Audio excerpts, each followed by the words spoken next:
This video is going to be on chronic hemorrhage.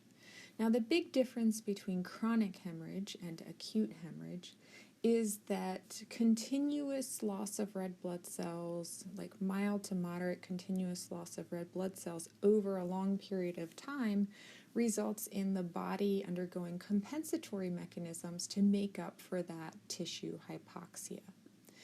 The main mechanism that the red blood cell undergoes is that it increases production of 2,3-DPG within inside of the cell. And this increased concentration of 2,3-DPG within the red blood cell actually allows the red blood cell to deliver oxygen more easily to the tissues. So you don't necessarily have to know the word 2,3-DPG. You just have to realize that the red blood cells undergo this biochemical change that allows them to more easily deliver oxygen to the tissues. So this actually means that compared to acute hemorrhage, animals with chronic hemorrhage can have very severe anemias, but either no clinical signs or very mild clinical signs. So acute hemorrhage results in rapid loss of a large volume of blood over a short period of time, and that leads to no compensatory changes, and the animal has more severe signs, whereas animals with chronic hemorrhage have time to compensate, so they have very mild clinical signs or none. The next thing that we have to consider with chronic hemorrhage is whether the hemorrhage is occurring internally or externally. With internal hemorrhage, the red blood cells and the iron is able to be recycled. So we can have very high reticulocyte concentrations, a very strong regenerative response when there's internal hemorrhage. But if there's external hemorrhage, those red blood cells and that iron is lost from the body, so it's essentially wasted. But the body does have iron stores, so it can use that iron stores in that initial phase. So you will initially see a regenerative response. But if the chronic external hemorrhage continues, then there's less iron, so there's less regeneration. And then eventually the body depletes all of its iron stores, and you can get a non-regenerative anemia. Okay, so this is a progression from highly regenerative to decreasing to non-regenerative anemia. Okay, so the other thing that we look for with chronic external hemorrhage in the non-regenerative anemia phase or the poorly regenerative anemia phase is microcytosis and hypochromasia. And I'm going to put a picture of red cell production in the bone marrow to explain this concept. So it goes from ruboblast at the top through the nucleated red stages to the metarubocyte, which is the latest stage nucleated red, polychromatophil, and then mature red blood cell. Okay, so remember that hemoglobin concentration within the red blood cell is the stop signal for red cell division. Once that critical hemoglobin concentration is met, the red cells stop dividing. But with iron deficiency, there's not enough iron to make hemoglobin, so hemoglobin isn't made, to the degree that it should be. So the red blood cells don't reach that critical hemoglobin concentration when it should. So it undergoes an extra division, and this extra division makes smaller red blood cells, and we call those microcytes.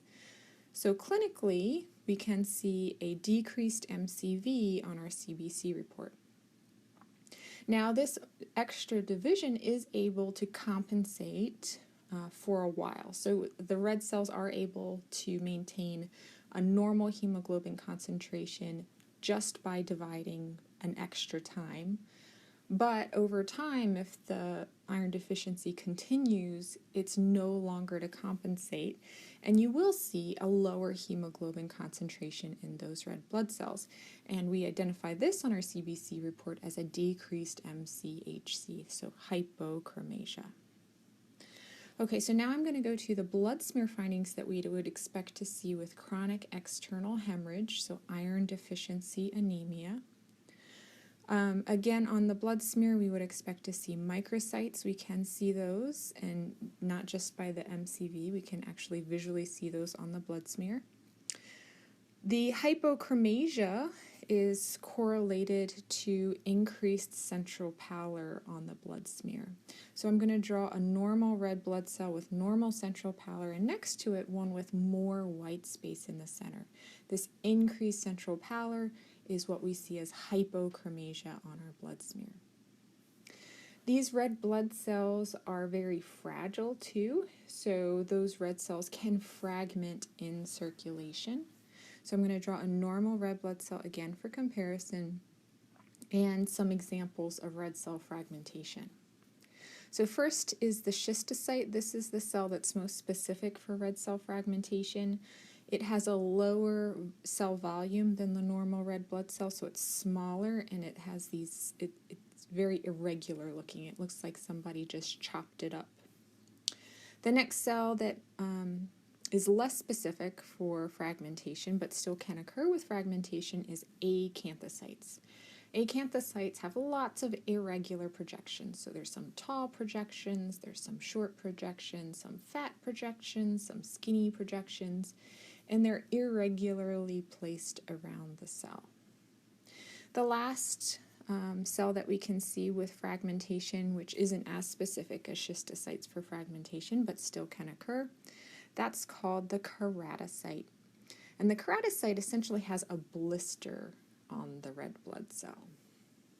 Okay, so those are the things that we can see on a blood smear with chronic external hemorrhage or iron deficiency anemia. Another thing that we can see in our CBC report is thrombocytosis, and I'll explain the mechanism there. With chronic external hemorrhage, chronic anemia, there's increased erythropoietin production by the kidney, and that stimulates increased erythropoiesis, but there's also cross-stimulation of megakaryocytes to produce platelets.